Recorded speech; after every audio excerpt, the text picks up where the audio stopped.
Bienvenidas, bienvenidos. Estamos en Piedra, Papel y Tinta hoy para tratar el tema de la demanda marítima. Estamos con Baldwin Montero, jefe de La Razón Digital. Bienvenido, muchas gracias para conducir este programa, Baldwin. Gracias, Lucía, y un saludo a nuestros invitados. Muchísimas gracias. Bueno, nos está acompañando don Mariano Baptista Gumucio, es historiador y periodista, ex cónsul en Chile. Bienvenido, muchísimas gracias por acudir a la invitación. Muchas gracias. Gracias. Y nos acompaña el general Luis Fernando Alcázar, es especialista en planificación estratégica y políticas públicas. Muchas gracias, un honor de compartir este fin de semana con ustedes. Muy amable, muchísimas gracias. Bueno, estamos con este tema de la demanda marítima porque el próximo martes 21 de marzo Bolivia presentará la réplica ante Chile por la demanda marítima ante la Haya. Y Chile tendrá hasta el 21 de septiembre para presentar la dúplica. Desde los fundamentos históricos queremos pedirles a nuestros invitados a que nos den su opinión sobre el tema marítimo. Adelante, por favor, don Mariano. Bueno, estamos ante un momento importantísimo para el país con esta presentación que según el gobierno ha sido muy afinada en todos sus detalles, hasta en los puntos y comas, como debe ser un documento que va a ser considerado por el conjunto de jueces de la Haya. Para Bolivia es un motivo de esperanza que después de la respuesta chilena se pronuncie este Tribunal Internacional de Justicia de una manera que pueda conciliar el anhelo boliviano y al mismo tiempo los intereses de Chile.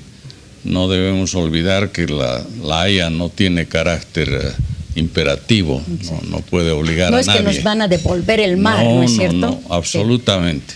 Sí. Y ese es un tema de preocupación mío y de mucha gente en Bolivia, el nivel de aspereza, de mal humor, de confrontación al que hemos llegado con Chile, con quien finalmente tenemos que negociar, si es que queremos un resultado positivo. Porque Chile, si se emperra, diré así, en no hacer, puede además buscar una serie de triquiñuelas, puede decir que va a ser un referéndum y que la población se pronuncie, en fin. Hay maneras de evitar que la buena voluntad del Tribunal de la Haya, que seguramente la habrá, pueda concretarse.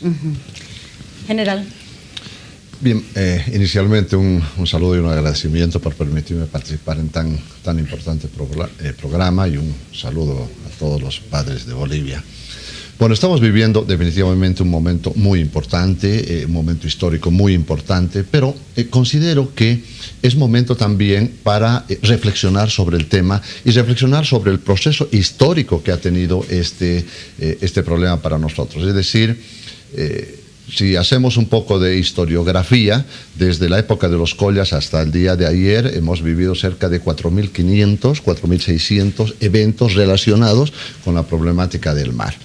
Pero yo creo que debemos hacer ahora un poco de historiología, no solamente historiografía. Si hacemos historiología vamos a tener unos datos importantes que van a aportar a la determinación de unas políticas y unas estrategias que podrían contribuir a un mejor éxito de toda esta gran empresa, de esta valiente decisión que se ha tomado en romper esa tradicional forma de relación con Chile en torno a nuestro problema. Debemos tomar en cuenta de que hay que darle más fuerza a esta nuestra empresa, porque considero de que la decisión que se ha tomado de la demanda marítima debe ser complementada con unas políticas de Estado. no solamente en el ámbito lírico, decir que es una política de Estado, porque una política de Estado implica la redacción de una estrategia nacional de reivindicación marítima. Y cuando estamos hablando de la necesidad de una estrategia nacional de reivindicación marítima, estamos hablando de políticas, estrategias, planes, programas, proyectos, etcétera, que hacen a que el conjunto de Bolivia tome conciencia sobre el problema marítimo. Y un aspecto muy fundamental: el enfoque genérico, el enfoque global del problema nos diferencia mucho de Chile. ¿Por qué? Porque Chile enfoca el problema desde el punto de vista de la seguridad y defensa.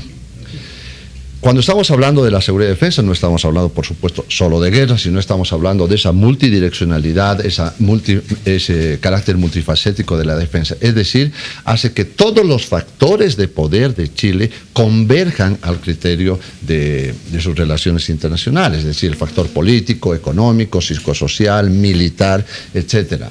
Y en Bolivia, el enfoque que tenemos solo es de exclusividad para el tema de la salida, y eso limita un poco, creo, el desarrollo de políticas públicas que vayan en beneficio de nuestra aspiración. ¿Hacia dónde cree usted que debería orientarse entonces? Yo creo que nosotros debemos tener ese enfoque también de la seguridad y defensa. ¿Por qué?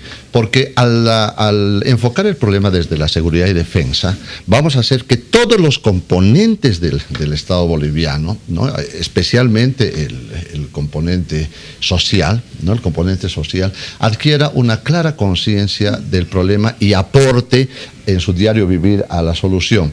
Debemos tomar en cuenta de que, primero, estamos frente a un país eminentemente agresivo. No nos olvidemos de que Chile, desde 1842, al descubrir las riquezas de nuestro litoral, hasta la agresión del día de ayer, ¿no?, tuvo 244 agresiones. 244. Estimados compatriotas. Vamos a referirnos a la agresión a la que usted alude. Don Mariano, usted ha sido cónsul en Chile. En Antofagasta, concretamente, ¿siempre se ha izado la bandera boliviana? Sí, y en todos los consulados. Esta semana hicieron quitar, ¿no es cierto? Exacto, la Fuerza de Carabineros de Chile anunció que debían bajarse esas banderas, o esa bandera, o que si no lo hacían ellos. Entonces el cónsul se debe haber visto obligado a hacerlo. Ha habido una protesta del canciller boliviano, pero ya le digo, esa escalada que ha tenido el tema desde que fuimos a La Haya, de declaraciones desafortunadas de ambos lados y de actitudes de hecho como ahora.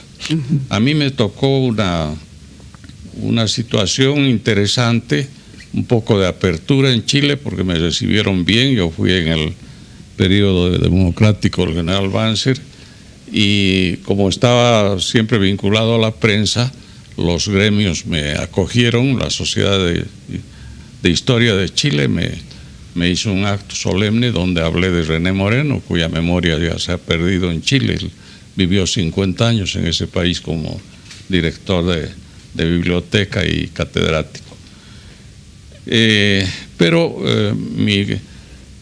mi misión terminó abruptamente también cuando publiqué allá, cosa que le pareció a la Cancillería chilena una audacia inconcebible, un libro de opiniones de presidentes y personalidades chilenas, unas 40, en favor de un avenimiento con Bolivia.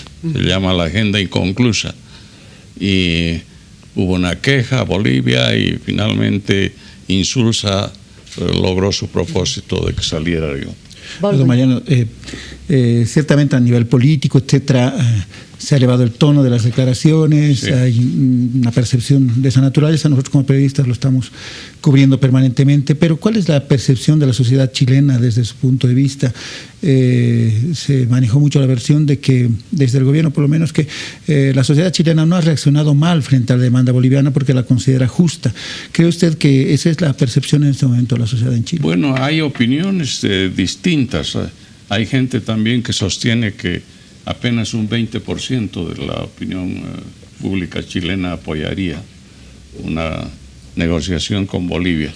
La verdad es que los sucesivos gobiernos chilenos o han puesto debajo de la alfombra el tema cuando Bolivia no reclamaba, o cuando había reclamos en organismos internacionales los descalificaba, ¿no?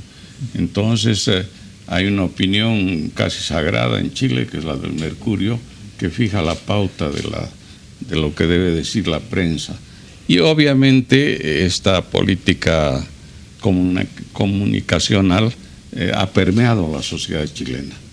Y luego hay, pues, sin duda un fondo de patrioterismo exacerbado, de negación del pasado, de no reconocer que Bolivia, el propio Pinochet lo decía, que nunca había tenido costa, valiéndose de triquiñuelas históricas que además no tienen fundamento, pero en todo caso eso ha calado en la opinión chilena. Y el argumento final, muy ingrato, que ostentan los medios menos calificados, es que eso les costó sangre y que eso es sagrado. Como aquí tenemos la coca también, que es sagrada.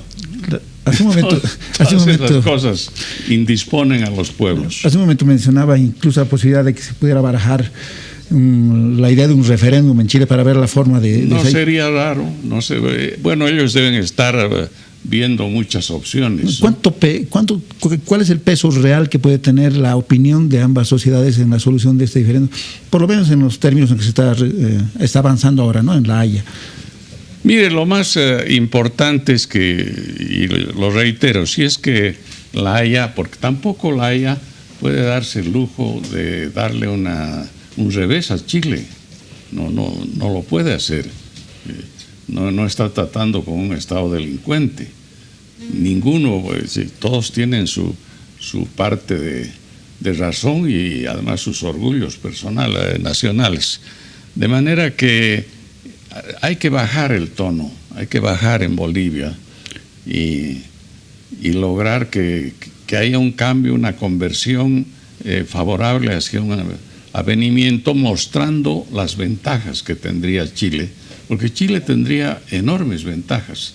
Es un país que necesita nuestras materias primas, que necesita salir al Atlántico, que, en fin, que sabe que Bolivia tiene potenciales con los que se puede negociar.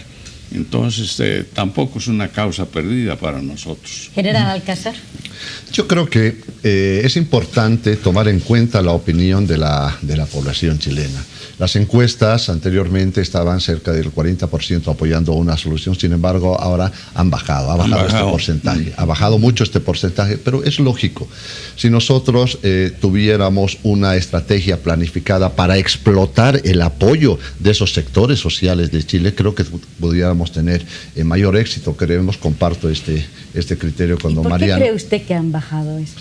Porque, la opinión favorable. Sí, porque la población chilena percibe que hay una agresión a sus gobernantes, agresión a su país, y nosotros permanentemente los estamos agrediendo, lo cual considero que es innecesario, porque eso nada más hace que el clima se enrarezca. Yo creo que ese es el motivo principal para que este porcentaje baje. Tendríamos que tener nosotros unas políticas y unas estrategias orientadas a explotar ese porcentaje, a trabajar con esos sectores que apoyan a nuestra causa, de tal manera que el consciente colectivo chileno vaya haciendo conciencia de que es necesaria una solución y que, como decía ahí Insulza, que al final nos vamos a ver los dos y vamos a estar obligados a convivir. General, ya en lo interno, ¿cree usted que se ha tomado una actitud correcta? Hace un rato conversamos de que la población como que tiene la sensación de que la única agresión chilena fue la que nos arrebató finalmente la salida al mar, y un par de ellas probablemente, pero usted tenía contabilizadas la cantidad de agresiones que hemos tenido de Chile, ¿no? Sí, y la cantidad también de diálogos que hemos tenido que no han llegado a nada, que son el sustento justamente de la demanda boliviana en este momento. ¿Cree que se está haciendo una labor adecuada para que la población boliviana tome conciencia de todos estos eventos? Yo creo que hay que fortalecer. Creo que nuestra posición en esta coyuntura está incompleta, porque debemos planificar cuáles son las políticas y estrategias que vamos a aplicar en el ámbito interno en el ámbito de las relaciones exteriores y en el ámbito de la política internacional. Política internacional, política externa, política interna. Particularmente considero que está incompleta porque debemos educar a nuestro pueblo en reivindicación marítima. La política pública más fuerte que conocemos es la distribución del libro del mar. Está muy bien, pero creo que no es suficiente. ¿Por qué? Porque no es lo mismo darle el libro del mar a un niño de curso primario o darle a un profesional o a un universitario. Creo que debíamos diseñar una política educativa de tal manera que sea conciencia en todos los sectores y niveles educativos, en los sectores sociales, en los sectores empresariales, etc. De tal manera que cada ciudadano crea una conciencia fundamental y que no solamente seamos bolivianos con reivindicación marítima el 23 de marzo, sino lo seamos todo el año, por un lado, ¿no? Y lo propio en el ámbito de la política exterior. Debíamos tener planificado una labor muy detallada respecto a la conducta de nuestros embajadores, de nuestros agregados de defensa. Es decir, tenemos que actuar en el ámbito externo de tal manera de explotar esos apoyos que hemos tenido. Recordemos que no ha habido un solo país que abiertamente apoye a Chile en este conflicto. No ha habido ninguno. Esa simple coyuntura no la estamos explotando. Y en temas de agresión, es evidente en esos 4.500, 600 eventos que han sucedido desde la época de los collas hasta nuestros días, se han dado, permítame dar lectura a algunas, 12 agresiones a la seguridad general de Bolivia, 133 agresiones diplomáticas. Chile se nos ha burlado diplomáticamente en 72 oportunidades, 5 ultimátums, en 14 oportunidades nos ha propuesto una alianza contra el Perú, en 29 oportunidades ha empleado el poder militar, ¿no? 12 agresiones territoriales, 11 veces nos ha amenazado con fuerzas militares terrestres, 3 veces con naval, 9 agresiones verbales, 12 amenazas directas. Es decir, en esas 243 veces ha tocado muchos factores y elementos que hacen al mantenimiento de la soberanía boliviana. Y en eso debemos educar a nuestra población, debemos educar a nuestros estudiantes. Chile tiene un mes dedicado al mar. Un mes dedicado al mar. Aplica política pública con sus estudiantes, con su ciudadanía, etc. Creo que esos son los factores que debíamos completar para hacer que esta nuestra decisión de mandar en La Haya sea apoyada por un cúmulo de escenarios que contribuyan al éxito. Y finalmente creo que nosotros no debíamos exigir diálogo. Desde mi punto de vista, mire, Chile siempre ha estado dispuesto al diálogo, siempre. Más de 65 oportunidades nos han ofrecido al diálogo, pero nunca ha estado dispuesto a la solución. O sea, ellos quieren dialogar, pero llegado el momento de la solución, acuden a la cláusula de oro, que es la consulta al Perú, o finalmente que no está de acuerdo a sus intereses la solución. Lo que nosotros debíamos exigir es solución, que La Haya obligue a Chile a solucionar el problema, no a dialogar, a solucionar de buena fe en función de los intereses de los Pero ahora países. ha tenido que admitir que tiene un tema pendiente con Bolivia. Sí, ¿no? Yo creo que ese es un fruto muy positivo de nuestras acciones, porque Chile está en un conflicto. Reconoce que existe un problema y ahora tiene que hablar la verdad a su pueblo. Y su pueblo en determinado momento va a tener que reconocer que durante muchos años sus propias autoridades le han mentido, en sentido de que Bolivia nunca tuvo mar, por ejemplo, en sentido de que el general Pinochet ha mentido en su libro Geopolítica, en la página 99, cuando dice de que que Bolivia nunca tenía mar, y reconoce, contradiciéndose después, de que Chile ha extendido sus fronteras.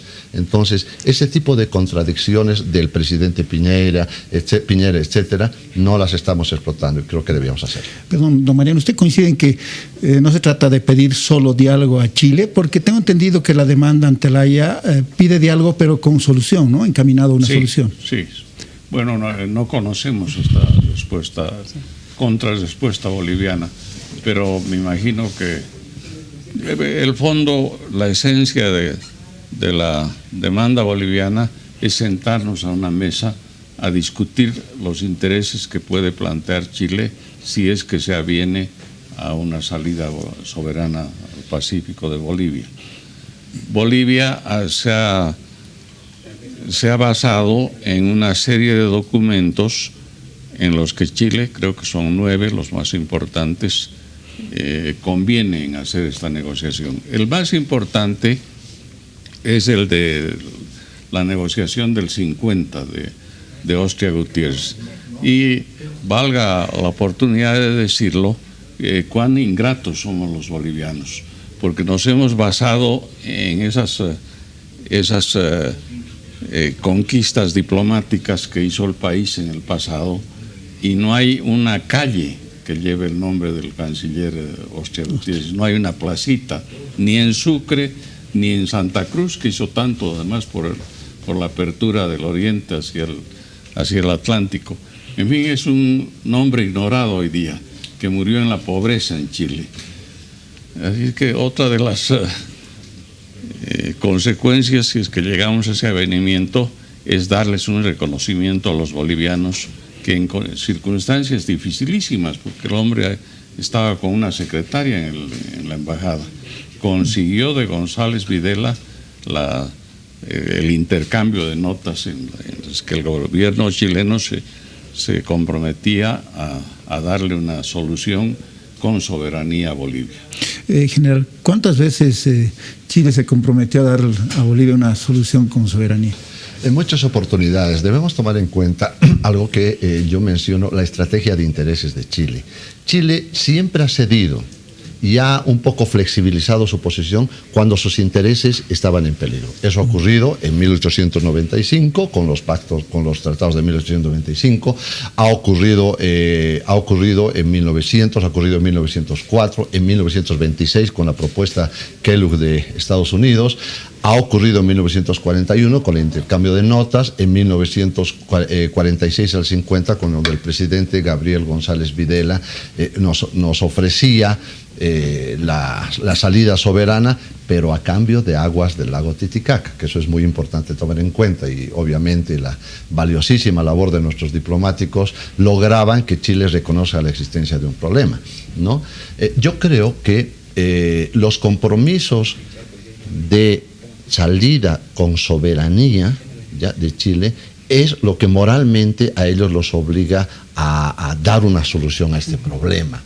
Porque si tomamos en cuenta que Chile siempre ha tenido una actitud agresiva, una estrategia nacional eminentemente agresiva, pero paralelamente también ha flexibilizado su posición cuando sus intereses estaban en peligro, especialmente cuando la Argentina cambiaba de criterio y daba a entender la posibilidad de una alianza con Bolivia y Perú. Es cuando Chile siempre se nos acercaba. Eso nos da un comportamiento chileno muy particular.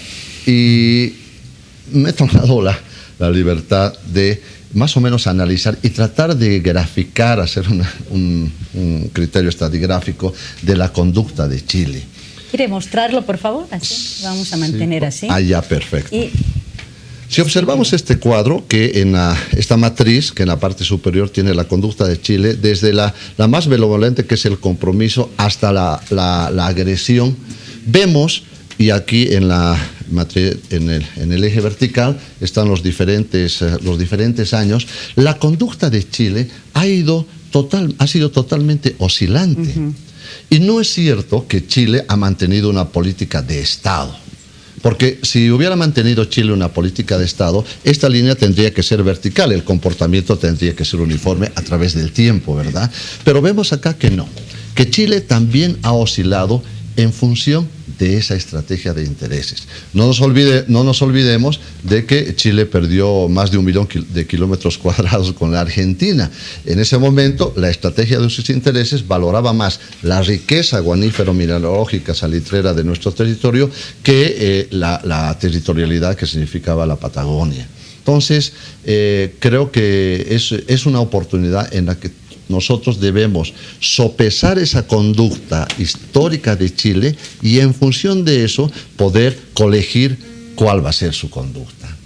Don Mariano, a partir de los datos que se mencionan y bueno, de todo el conocimiento que usted tiene, ¿Augura usted que haya un cambio de actitud en Chile a partir de esta acción que ha iniciado Bolivia en la Corte Internacional? Esa es la pregunta del millón. Muy difícil responder a eso. Se van a ir dando las reacciones a medida que avance el tiempo. No podría yo adelantarle cuál va a ser la actitud de Chile. En todo caso, por eso yo me permito recomendar encarecidamente a nuestras autoridades que bajen el tono de sus declaraciones o guarden silencio. Este es un tema que debería manejarlo el canciller de la República con el mayor de los tinos, ¿no? Además, los bolivianos debemos entender que estamos viviendo en un mundo ya sumamente peligroso de multipolaridad. Ya no es Estados Unidos el gran policía del mundo. Ha renunciado incluso voluntariamente a esa tarea porque están surgiendo potencias emergentes como la China. Estamos ante la posibilidad de una guerra nuclear con Corea del Norte. Imagínense el desastre que sería eso si Hiroshima y Nagasaki ya sacudieron la conciencia de la humanidad. La destrucción, la explosión de bombas nucleares podría acarrear al final de la historia. Así es que tenemos que ser muy cautelosos y no pensar que somos el ombligo del mundo. El conflicto Chile-Bolivia es uno de los centenares de conflictos que hay hoy día en el mundo. Tenemos un minuto para terminar, por favor. Claro que sí. Yo creo que lo más importante es que actuemos con mucha tranquilidad, sin necesidad de elevar el tono y determinar realmente qué es lo que queremos. Fíjense, durante toda la historia se han presentado 43 posibilidades de resolución al problema principales y con las soluciones complementarias serían 90 en total. ¿Y cuándo fue la que más se acercó a la solución? Yo creo que en 1895, cuando Chile, en los tratados del 18 de mayo de 1895, cuando Chile se compromete a una transferencia de territorios, obviamente con las notas del 50, fruto de la labor de nuestro estimado embajador Ostia, creo que han sido las oportunidades más destacadas. Yo creo que es muy importante tomar en cuenta que de esas 43 soluciones, que lamentablemente cada una de ellas no cumple una exigencia de los tres países. Chile exige que no se vulnere el Tratado de 1904, que no se fracture la continuidad territorial. Perú exige que se dé cumplimiento al Tratado de 1929, Perú exige que se dé cumplimiento al Tratado de 1929 y que no se cedan territorios que le pertenecieron. Ese es un factor sumamente importante. No olvidemos de que lo que es el litoral para Bolivia es Arica para el Perú. Entonces, la solución tiene que ir en una cesión de territorio que no esté en ese territorio que le perteneció al Perú. Hay una solución que yo la propongo, que es la solución del puente A, que seguramente la vamos a comentar después. Pero creo que es importante tomar con mucha calma y, sobre todo, unificar el criterio de todos los bolivianos en este tema.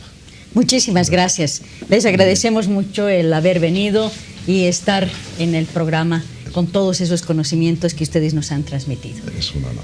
Les pedimos, por favor, que nos aguarden. Vamos a hacer una pequeña pausa en Piedra, Papel y Tinta y estaremos tratando el tema de masculinidades.